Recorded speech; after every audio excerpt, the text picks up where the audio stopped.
Hey everyone, I'm Dr. Retro and today I present you the Atari Jaguar. This was the first 64-bit console out there, and even though it wasn't 100% 64-bit because it had some 32-bit processors, blah blah blah, it gets way technical, this was the first of its generation. Unfortunately, it wasn't a big success and it died off quite early, with leaving only a small library of around 80 plus games. This is the European version of the Jaguar. This is the power kit, and it says here that video game cartridge is not included, but there is actually a video game cartridge included.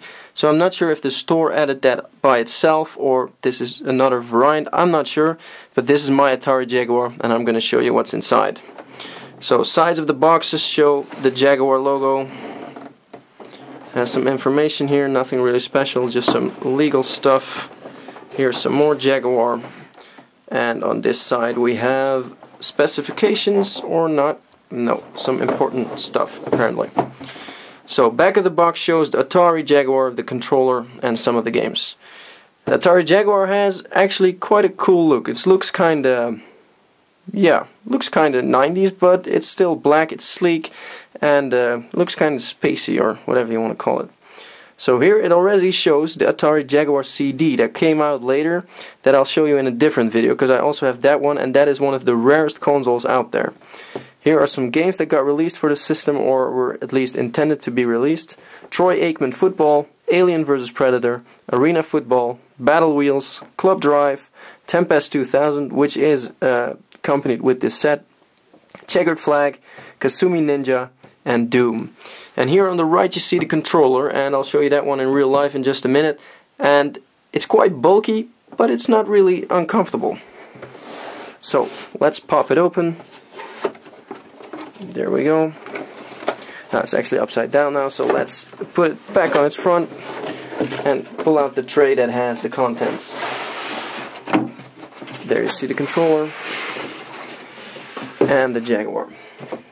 So, console first. This Jaguar sure had a beating, so I kind of need to fix this up because it has some dirt over here, but I haven't got to that yet. So, excuse me for it being dirty. As I said, it looks, the design is quite cool. Has some fan, whatever, looking over here, like some heat ducts. Looks kind of aggressive in some way. Has a light here for when you put it on, and it's the 64-bit interactive multimedia system. 2 controller ports on the front, an Atari logo in between, and on the back we have the power plug. This is DSP, it's called, but it's actually for connecting peripherals like the JagLink, where you could connect multiple Jaguars together, and this is the AV out. It didn't get, the system didn't come with an AV cable, so you had to get one separately, and these are really hard to find. But there are collectors on eBay that sell homemade cables that actually work really well. I'm still waiting for my version of the cable so I can play this in a good quality, because the TV or RF out here is of horrible, yes, horrible condition. Not just because it's in horrible condition on this console, but the out is for some way really messed up, and it's really has a low signal, etc. So it's really hard to play on that. So waiting for this cable to really start playing the games and show you the gameplay. So this is the cartridge slot, and the cartridges have a strange handle on the top, which is arced. This is Tempest 2000, got released with the system, and when you plug it in, this is how the system looks. Not bad, right? And you actually can use the handle to pull it out again. So that's the Atari. This is the cable you got with the system, the RF cable, and you can see how lousy thin this cable is, and you can imagine the disturbance on that line when you try to play with that. So let's get to the controller, which is, like I said, quite bulky.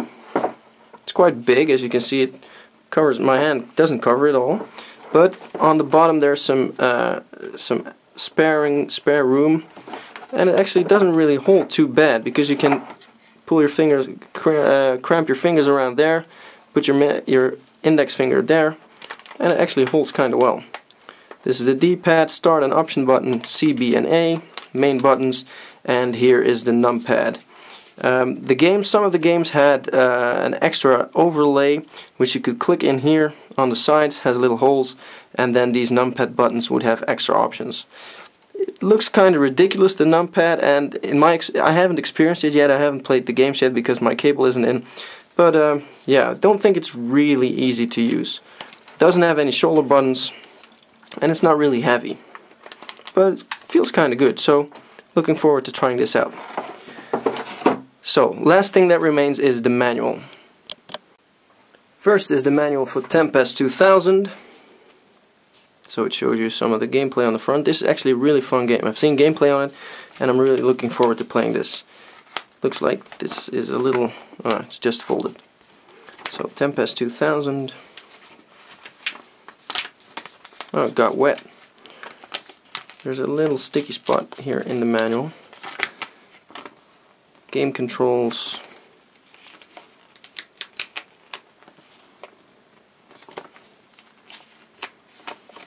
Doing this really carefully to not tear the manual apart.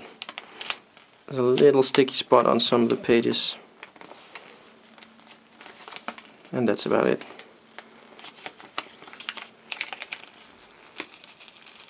You hear it tearing there. That really hurts my collector's heart, but it's open now. So Tempest 2000 manual doesn't really give you a lot of information. Then the Jaguar manual. I really like the design of the Jaguar logo, by the way. Looks really cool. So it supposedly does come with a cable, or does it say here that you could get that separately? My set doesn't come with the cable. Let me know if yours did come with that RGB cable, because then my set is incomplete, and I really need to add that to make my set complete. So that was the manual on the Jaguar, and that concludes the video on the Atari Jaguar. Like I already said, check out my video on the Atari Jaguar CD as well, the rare peripheral for the Atari Jaguar. And I'm also going to be doing a lot of gameplay movies on Atari Jaguar games, because I have a lot of games with this set. So thanks for watching. Be sure to check out my other videos. Also like me on Facebook, facebook.com/drretromd, so dr.retro to stay up to date on everything. And thank you for watching, and see you next time. Bye bye.